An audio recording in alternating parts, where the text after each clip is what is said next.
بسم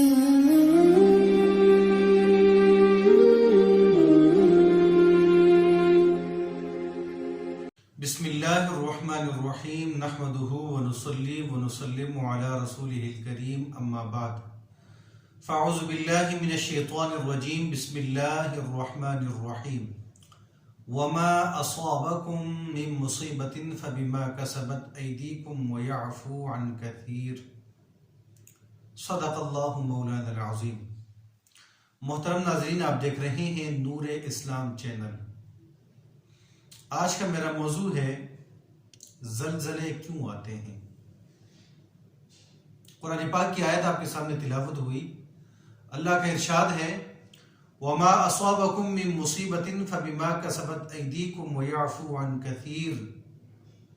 تمہیں جو بھی مصیبت پہنچتی ہے، اللہ کا فرمان ہے، وہ تمہارے ہاتھوں کا نتیجہ ہے، تمہارے بداعمالیاں ہیں، تمہارے گناہ ہیں، اس وجہ سے تمہیں مصیبت پہنچتی ہے۔ وَيَعْفُو عَنْ كَثِيرٍ، اللہ تعالیٰ بہت سارے گناہوں کو معاف فرما لیتا ہے، لیکن کچھ گناہوں پہ اللہ تعالیٰ پکڑ فرماتا ہے۔ تو معلوم یہ ہوا کہ ہمیں جو بھی تکالیف پہنچتی ہے تو یہ ہمارے گناہوں کا نتیجہ ہے۔ مصیبت جب پہنچتی ہے گناہگار کو متنبع کرنے کے لیے کہ گناہوں سے باز آ جاؤ، اور اگر وہی مصیبت کسی نیکوکار پہ آ جائے، کسی اچھے بندے پہ آ جائے، تو اللہ تعالیٰ اسے صبر پر صلہ عطا فرماتا ہے، اس کے درجات میں بلندی کا اضافہ فرماتا ہے، اس کے درجات میں بلندی ہوتی ہے۔ زلزلے، اس کی بڑی پرانی تاریخ ہے کہ کئی زلزلوں نے لاکھوں انسانوں کو، کروڑوں انسانوں کو ہمیشہ کے لیے موت کی نیند سلا دیا ہے۔ آج کل ترکی میں، شام میں زلزلہ آیا ہے، ہزاروں لوگ اس میں جو ہے وہ شہید ہو چکے ہیں، ہزاروں زخمی ہیں، اور اسی طرح ہزاروں ان کے گھر جو ہے وہ تباہ ہو چکے ہیں۔ تو زلزلے کے حوالے سے مختلف لوگوں کے نظریات ہیں۔ کچھ ایسے لوگ بھی ہیں کہ جن کا نظریہ ہے کہ یہ دنیا گائے کے سینگوں پر قائم ہے۔ جب گائے اس زمین کو، اس دنیا کو تبدیل کرنا چاہتی ہے، ایک سینگ سے دوسرے سینگ کی طرف کرنا چاہتی ہے، تو زلزلہ آ جاتا ہے۔ کچھ سیاستدانوں کا نظریہ ہے کہ زمین کے اندر گرم ہوا ہے، اور وہ گرم ہوا جب اس کے اندر شدت آتی ہے تو اس سے یہ زمین غبارے کی طرح یہ پھول جاتی ہے، جس سے زلزلہ آتا ہے۔ کچھ کا کہنا ہے کہ زمین جو ہے یہ تے بتے پلیٹیں ہیں، اور جب کوئی دباؤ اوپر سے آتا ہے تو وہ پلیٹیں سرک جاتی ہیں، نیچے کی طرف چلی جاتی ہیں، جس سے زلزلہ آتا ہے۔ بہرحال لوگوں کے مختلف نظریات ہیں، لیکن ہمارا نظریہ کیا ہے؟ حضور صلی اللہ علیہ وسلم نے جو نظریہ دیا ہے وہ کیا ہے؟ یہ ایک مسلمان کا عقیدہ ہے۔ یاد رکھیں کہ دنیا میں کوئی بھی چیز، کوئی بھی دانہ، کوئی بھی پتا، کوئی بھی چیز اللہ تعالیٰ کی مشیت کے بغیر، ارادے کے بغیر وہ حرکت نہیں کر سکتی۔ جب اللہ کا ارادہ اس کے ساتھ جو ہے متعلق ہو جاتا ہے، اللہ کسی چیز کا ارادہ فرماتا ہے، تب جا کر زمین کوئی حرکت کرتی ہے۔ تو زمین اللہ کے ارادے کے بغیر، مشیت کے بغیر، رضا کے بغیر، مرضی کے بغیر کوئی حرکت زمین نہیں کر سکتی، نہ آسمان۔ تو حضور نبی اکرم صلی اللہ علیہ وسلم کی حدیث ہے، میرے سامنے سے گزری، میں نے سوچا کہ آپ کے سامنے رکھ دوں کہ چند ایسے گناہ ہیں کہ حضور نبی اکرم صلی اللہ علیہ وسلم نے ارشاد فرمایا ان گناہوں کی وجہ سے تم پر تکالیف آئیں گی، مصیبتیں آئیں گی۔ تو ہم نے ان گناہوں کو دیکھنا ہے، اور یہی ہے وہ اسباب کی جس کے ذریعے پھر زلزلہ آتا ہے۔ تو زلزلہ بھی اللہ کے حکم سے آتا ہے، اللہ کے حکم کے بغیر نہیں آتا۔ اور زلزلہ کیوں آتا ہے؟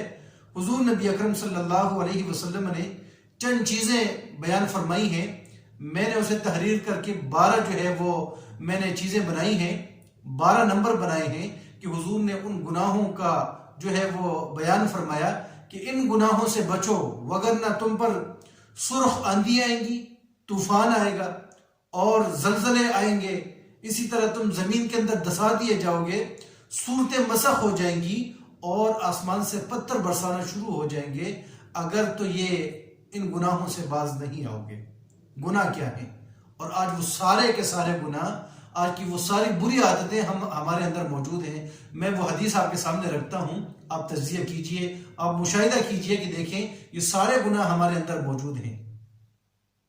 حضور صلی اللہ علیہ وسلم نے ارشاد فرمایا کہ جب مال غنیمت کو، بیت المال کو ذاتی دولت سمجھ کر کے استعمال کیا جائے، جس طرح ہمارے حکمران قومی دولت کو، بیت المال کو، اس قوم کی امانت مال کو ذاتی مال سمجھ کر کے عیاشیاں کرتے ہیں، حضور نے فرمایا جب مال غنیمت کو ذاتی مال سمجھ کر کے اس کو استعمال کیا جائے، حالانکہ اس کی اجازت نہیں ہے، اور جب امانت میں خیانت کی جائے، امانت دبا لی جائے، نہ دی جائے، یا امانت میں خیانت کی جائے، اور اسی طرح زکوٰۃ کو بوجھ سمجھا جائے، زکوٰۃ ادا کرنے والے زکوٰۃ ادا نہ کریں، بوجھ سمجھے، تاوان سمجھے، نقصان سمجھے، اور جب علم دین دنیا کی مفاد کی خاطر حاصل کیا جائے، اور جب انسان بیوی کی اطاعت کرے اور ماں کی نافرمانی کرے۔ آج کتنے والدین ہیں، کتنی مائیں ہیں جو کہ اولاد کی نافرمانی کا سامنا ہے انہیں۔ اکثریت ایسی ہے کہ بیٹا اپنی بیوی کی مانتا ہے لیکن ماں کی نہیں مانتا۔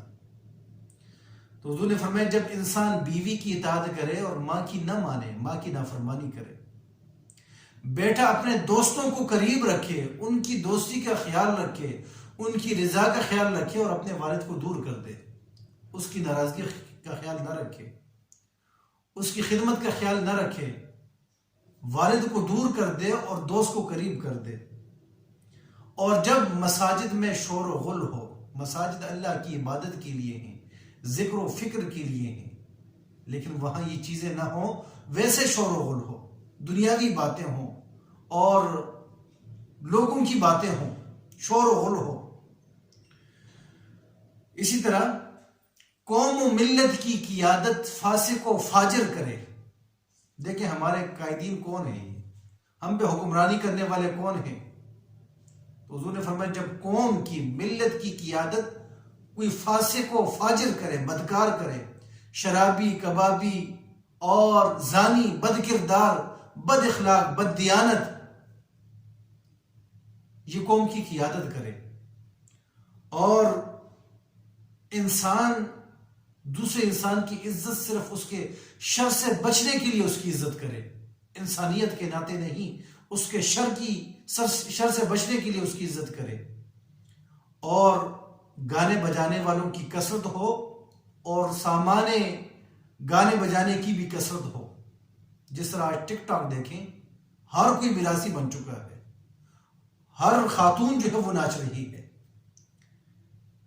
اور حضور نے فرمایا جب شراب عام ہو جائے اور بعد میں پیدا ہونے والے اس امت کے پہلے گزرے ہوئے لوگوں پہ لعنت کریں، یہ 12 چیزیں بن جاتی ہیں۔ مال غنیمت کے اندر جو ہے وہ مال غنیمت کو ذاتی مال سمجھا جائے، امانت میں خیانت کی جائے، زکوٰۃ کو تاوان سمجھا جائے، علم دین دنیا کے لیے حاصل کیا جائے، انسان بیوی کی اطاعت کرے، ماں کی نافرمانی کرے، اسی طرح دوستوں کو قریب رکھے، والد کو دور کر دے، مساجد میں شور و غل ہو، قوم کی ملت و قیادت فاسق و فاجر کرے، اور ذلیل انسان کی عزت کرے اس کے شر سے بچنے کے لیے، گانے بجانے والوں کی کثرت ہو، ان کے سامان کی کثرت ہو، اسی طرح شراب سرعام پی جائے، اور بعد میں پیدا ہونے والے پیروں پہ لعنت کرے، 12 چیزیں بن جاتی ہیں۔ حضور نے فرمایا جب کسی قوم میں یہ 12 چیزیں آ جائیں وہ انتظار کرے کس کا؟ حضور نے فرمایا سرخ آندھیوں کا، طوفان آئے گا، گھروں کو اجاڑ دے گا، علاقوں کو اجاڑ دے گا، گاؤں کو، شہروں کو اجاڑ دے گا، یا زلزلے آئیں گے اور سارے کے ہستیوں کو ملیہ میٹ کر دیں گے، گھروں کو صفحہ ہستی سے بٹھا دیں گے۔ پھر انتظار کرو، تمہیں زمین کے اندر دسایا جائے گا، زمین کے اندر دس جاؤ گے. تم انتظار کرو، تمہاری صورتیں مسخ ہو جائیں گی، انسانوں کے چہرے پر نہیں ہوں گے، کتوں کے بن جائیں گے، خنزیر کے بن جائیں گے، بندروں کے بن جائیں گے، اور آسمان سے پتھر برسنے کا انتظار کرو. یہ وجہ ہے زلزلے اس لیے آتے ہیں. بہت سارے عذاب، حضور نے فرمایا اور بھی عذاب ہوں گے، صرف یہ نہیں اور بھی عذاب ہوں گے. جس طرح پچھلے دنوں میں سیلاب دیکھیں، یہ کورونا دیکھیں، اسی طرح ڈینگی دیکھیں، یہ بہت ساری بیماریاں حضور نے فرمایا آئیں گی، پے در پہ آئیں گی. اس طرح آئیں گی کہ جس طرح تسبیح اس کا دھاگا ٹوٹ جائے تو دھاگا ٹوٹتے ہی جس طرح تیزی کے ساتھ دانے گرتے ہیں، اس تیزی کے ساتھ تم پہ عذاب آئیں گے، فتنے آئیں گے. کیوں آئیں گے؟ یہ 12 گناہوں کا حضور نے ذکر فرمایا کہ جب تم اس میں مبتلا ہو جاؤ گے. آج ہم سارے اس میں مبتلا ہیں، ہمیں توبہ طائب ہونا چاہیے.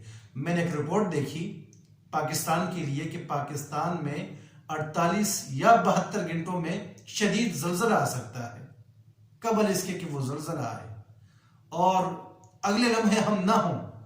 ابھی ہمارے پاس مہلت ہے، ہم اللہ کی بارگاہ میں رجوع کریں، توبہ استغفار کریں، اور ساتھ میں اپنے ترکی مسلمان بھائیوں کے لیے، شام کے مسلمان بھائیوں کے لیے دعا کرتے ہیں جو شہید ہو چکے، اللہ تعالیٰ ان کے درجات کو بلندی عطا فرمائے. جو زخمی ہو چکے، اللہ تعالیٰ انہیں صحت یابی عطا فرمائے. جو بے گھر ہو چکے، اللہ تعالیٰ انہیں بہترین نعم البدل گھر عطا فرمائے، اور اللہ تعالیٰ ہماری حفاظت فرمائے. وآخر دعوانا ان الحمدللہ رب العالمین. ضرور اس چینل کو سبسکرائب کریں اور یہ پیغام اپنے دوسرے دوستوں تک پہنچائیں.